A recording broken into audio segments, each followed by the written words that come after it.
Hello everybody, welcome back to my channel where we talk about skincare, grooming, and sometimes hair, so if that sounds like your thing, make sure you are subscribed. Also, come and follow me on Instagram where I post a lot of stuff you're not going to see here on YouTube. A question I get asked on nearly every video is my opinion on spinning brushes, you know, like Clarisonic, Magnetone, all that kind of stuff. And I do have opinions on it, which I'm going to talk about in this video, but I thought I'd talk about more in general skincare devices and tools. I feel like they've become really experimental and interesting within the last 2 to 3 years. And today I want to share some that are some of my favorite, some that are new to me and that I'm experimenting with, and then tools I've also used in the past that I maybe don't use as much nowadays. Not maybe, I definitely don't use them as much nowadays. Okay, so let's get into it. Let's talk about the CLAIGIO LED Magic Eye Patch. We've all seen those light therapy masks. Is it Neutrogena that do the big one with the LED lights in? We've all seen those flying around on YouTube. Well, these are eye patches that use that same technology, that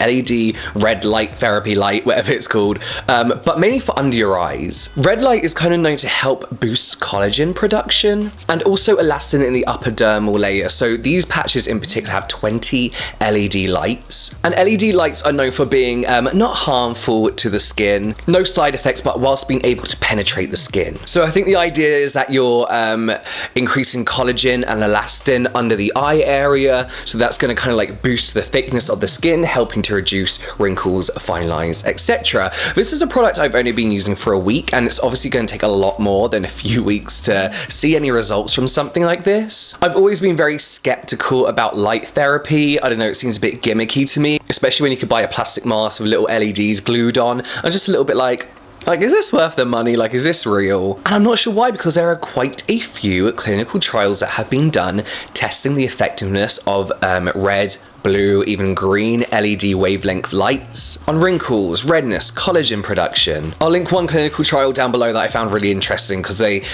use quite a few groups of people to test this on, and one of the groups was the placebo group. So they used like prop red lights that didn't actually do anything or have any effect on the skin. So it was kind of interesting to see what they thought their results were. I'm really interested in this product. It's so easy to use. They've got silicone patches on the back that you can clean and reuse over and over and over. They just stick very gently under your eyes, and you could use it in other places on your face as well. You plug this into the charging port of your phone. You can take it literally anywhere with you, or if you're just sitting at home. It automatically stays on for 8 minutes. That's as long as you need. Then you take it off and then you're kind of done. I'm going to be doing this daily, probably for about a month. So let me know if you want to see a few more things about this. I'm also trying some other LED light products, which I quite like. Next up, we have Vanity Planet's Forever Young. I'm absolutely in love with this product. I've wanted a tool like this for a really long time because I saw people using it all over YouTube and all over Instagram. And basically what it is a tool with like a metal plate here. And you can make this hot or cold, and you can make it vibrate or not vibrate. It's up to you. The hot setting supposedly helps products penetrate your skin better, while the cold setting is kind of like soothing. It makes your skin look nice and tight and refreshed, and it gives you appearance of smaller pores. So also along with the vibration, it helps your skin absorb serums better, creams, moisturizers, reduce puffiness. It's great in the morning when you just feel like absolute puffy crap. Then you can just kind of put it on the cold setting and put it under your eyes. So yeah, it's got that perfect teardrop shape that not only goes under your eyes but in the corners of your skin, and kind of just it works everywhere. But yeah, the main reason I love this is because of the cold setting, for quite a few reasons. One, whenever I remove facial hair from my face, eyebrows, the fine hairs I get up here, my skin just freaks out. There is no way of doing it for me where my skin doesn't just go crazy. So I immediately put this on the cold setting and just place it over those irritated areas. And if I'm going out somewhere, I always use this with my moisturizer as the last thing I do on the cold setting. Massage that moisturizer over, and my skin just looks glowing and shiny in a good way, not greasy, and tight, and like just really, really nice, if I say so myself. Just really super soothing. Next up, we have the LABELLE Rechargeable Sonic Peel. This is is actually a tool that I got, then I was like, I don't think I'm ever going to use this because I was a little bit worried about how gentle or not rather it would be on my skin. I think we've all seen these before. This is basically like a scraping, vibrating, exfoliating tool that helps remove dead skin, gunk, any excess makeup, SPF that you may have missed in your cleanser. There's two settings on this machine thing. You got the one that is the sonic peel. You have to do this on wet skin and the vibration is so fast it looks like your skin's like steaming, but it's just like the water basically misting off. And this removes excess sebum, dead skin, etc. I found this a little bit abrasive at first, but I think I used it just because I wanted to see what it was like rather than using it when I needed it. I don't think anybody really needs this, but when you're someone like me who gets really oily, for example, I went out the other day, long walk, in the sun, it's summer here. You can probably see I'm a bit tanned. I know people comment how pale I am, but I'm a bit tanned. And I was reapplying sunscreen. I was a sweaty, greasy, horrible mess when I came back. And that's when I really wanted to get this on my face, in particular my T-zone. And I actually only used it on my T-zone because I could just see the pores on my nose from like way back here. I was like, they're huge. So I got this going, gently put it over my nose. You have to do this on wet skin, over my forehead, and my skin didn't feel irritated. It didn't go red. It looked and felt clean. But yeah, this isn't something that I would use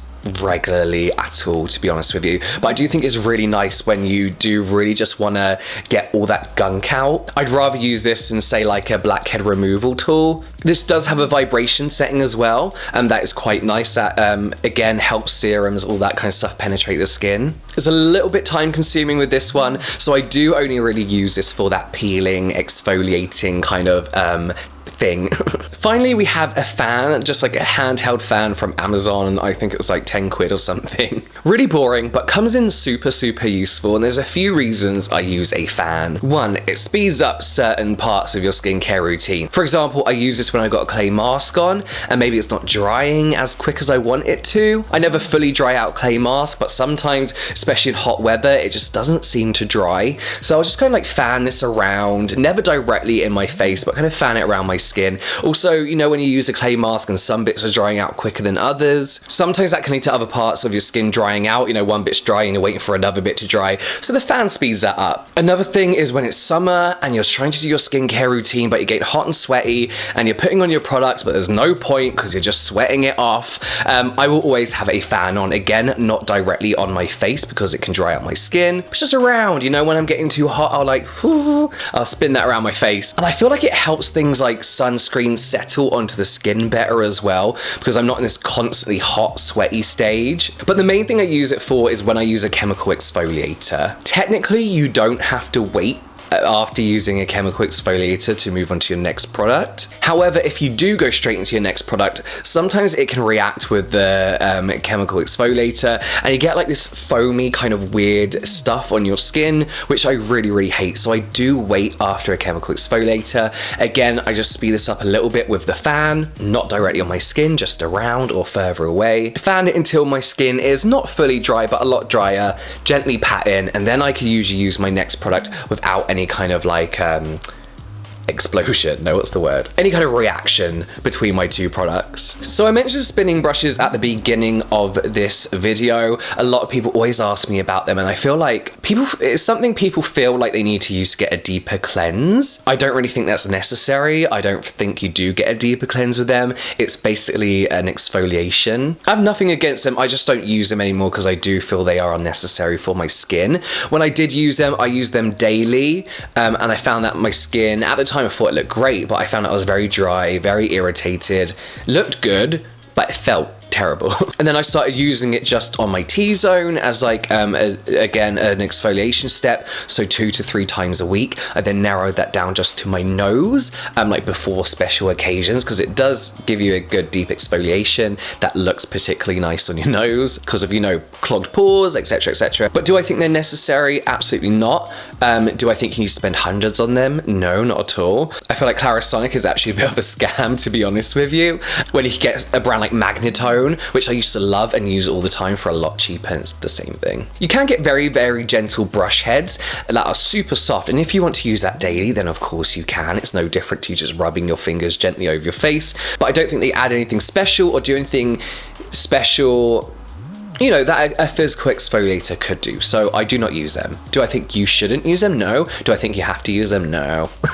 If you got one and it works for you, keep using it. If you haven't got one, I don't think you're missing out on anything. So those are the gadgets I'm currently testing, and one of them I'm absolutely in love with. Let me know if there's any gadgets that you really like, or ones that you want to see me try. I'm kind of like obsessed now, and I want to kind of like purchase more. I want like a gadget shelf, you know? Leave that in the comments box down below, but that is it from me now, guys. I will see you next time.